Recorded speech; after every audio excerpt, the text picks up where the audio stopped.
সাহারিতে দুইটি ভুল করা যাবে না। এই যে রাতের শেষ ভাগে যে আমরা খাবার খেয়ে যে রোজা রাখি, এটাকে বলা হয় সাহারি।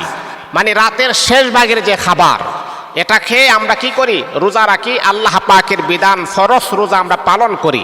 এই সাহারিতে আমরা অনেকে আছি যে দুইটা ভুল করি, আর দুইটা ভুলের কারণে আমাদের রোজা কিন্তু পরিপূর্ণভাবে হক আদায় হচ্ছে না। কিরকম ভুল? অনেক সময় দেখা যায় আমরা যখন সাহারি খাওয়া যখন শুরু করি, তখন অনেক মসজিদে আজান পড়ে যায়, আজান পর্যন্ত আমরা খাবার খাই। দেখেন, আপনি যদি এই রকমটা করেন, আর যদি ফজর ওয়াক্ত যদি শুরু হয়ে যায়, তারপরে যদি আপনি সাহারি খান, আপনি সাহারি খাচ্ছেন কিন্তু ফজর ওয়াক্ত শুরু হয়ে গেছে, আজান হয়ে গেছে, তারপরে যদি আপনি সাহারি খান, তাহলে বাবা এই রোজাটাকে আপনাকে আবার রাখতে হবে। একটা রোজা যে ভঙ্গ করেছেন, সেটার জন্য রোজা আবার রাখতে হবে, এটার কাজা রোজা রাখতে হবে। কিন্তু এই ভুলটা করা যাবে না। যেহেতু আমার ওয়াক্ত শুরু হয়ে গেছে, এখন আমার খাবার বন্ধ। এখন ধরেন আপনি খাবার খাইতে বসছেন, খাবার খাইতে বসার পরে আপনার এক লোকমা খাবার আর অবশিষ্ট আছে, সেটা যদি আপনি খেয়ে ফেলেন, আপনার খাবারও শেষ। কিন্তু এই মুহূর্তে ফজর ওয়াক্ত শুরু হয়ে গেছে, তখন আপনার কি করা উচিত? এই খাবারটাকে আপনি আর খাইতে পারবেন না। যদি খান, তাহলে আপনাকে কিন্তু রোজা আবার রাখতে হবে।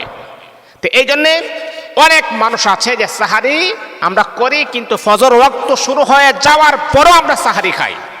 এটা কখনো করা যাবে না। যারা জানেন না, অবশ্যই এটা জানার চেষ্টা করবেন।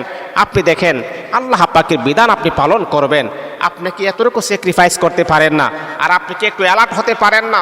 রমজান মাসটা হচ্ছে ইবাদতের মাস, রমজান মাসটা হচ্ছে আল্লাহ পাকের জন্য নিবেদিত একটি মাস, মুমিনের জন্য একটা উত্তম একটি মাস। সেই মাসটাকে আপনি একটু স্যাক্রিফাইস করতে পারেন না?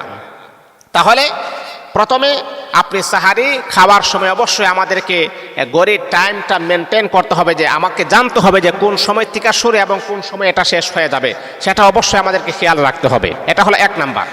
2 নাম্বার হচ্ছে, অনেক সময় এমনটা হয় যে সাহারি খাওয়ার জন্য আমি ঘুম থেকে উঠতে পারি নাই।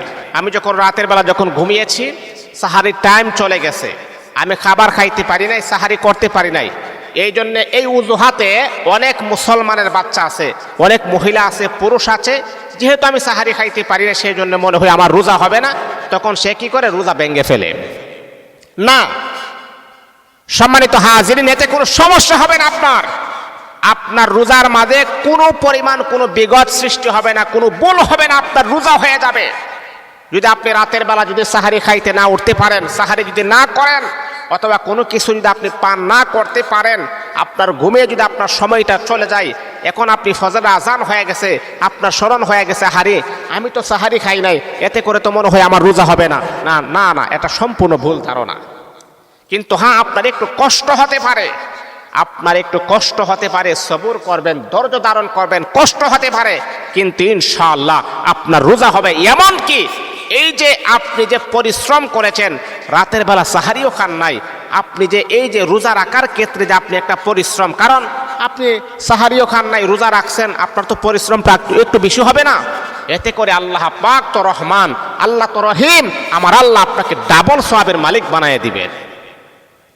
এখন আপনারা বলতে পারেন, হুজুর এইরকম তো কোনো হাদিস নাই, আপনি যে বলছেন ডাবল সওয়াব হবে। দেখেন, হাদিস নাই, কিন্তু আমার আল্লাহ হচ্ছে অসীম, আমার আল্লাহ হচ্ছে দয়ালু, আমার আল্লাহ হচ্ছে রহমান, আমার আল্লাহ হচ্ছে রহিম। আল্লাহ বলে, বান্দা আমি কেমন দয়ালু তোমাকে বোঝানোর জন্য কোরআনুল হাকিমের ভিতরে আমি আল্লাহ একটা সূরা নাজিল করেছি, সূরাতুর রহমান।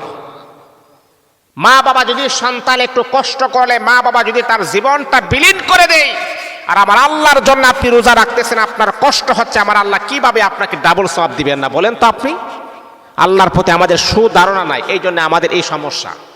সবগুলাতে হাদিস তালাশ করবেন, কোরআন তালাশ করবেন, বিষয়টা কিন্তু এমন না। আমার আল্লাহ হচ্ছে রহমান রহিম। আল্লাহ বলবে, আমার বান্দা সাহারিও খান নাই, তারপর রোজা ভাঙ্গে নাই, ফেরেশতারা আমার বান্দাকে আমি আল্লাহ ডাবল সওয়াব দিব। এই জন্যে বাবা, সাহারি না খাইতে পারলে আপনার রোজা ভঙ্গ হবে না, আপনি রোজা রাখতে পারবেন। কিন্তু হ্যাঁ, সাহারিটা হচ্ছে একটা ফজিলতপূর্ণ একটা খাবার। হ্যাঁ, মানে আল্লাহ রাসূল সাল্লাল্লাহু আলাইহি ওয়াসাল্লাম বলেছেন যে তোমাদের একটু হইল তোমরা সাহারি খাও, কারণ এই সাহারির ভিতরে অনেক বরকত রয়েছে। হাদিসের ভিতরে পয়গাম্বর বলেছেন, সাহারি খেলে আল্লাহ পাক রব্বুল আলামিন আপনার যে শরীরের ভিতরে যত রকমের জীবাণু আছে, আমার আল্লাহ দূর করে দিবেন। এটা হচ্ছে একটা বরকতি খাবার, এই খাবার তোমরা কখনো মিস করবা না। 1 গ্লাস পানি হইল আপনি সাহারি খাবেন, এই জন্যে সাহারিটা অবশ্যই খাবেন। সাহারিটা হচ্ছে নবীর সুন্নাহ, এই সুন্নাহটা যেন পালন করি।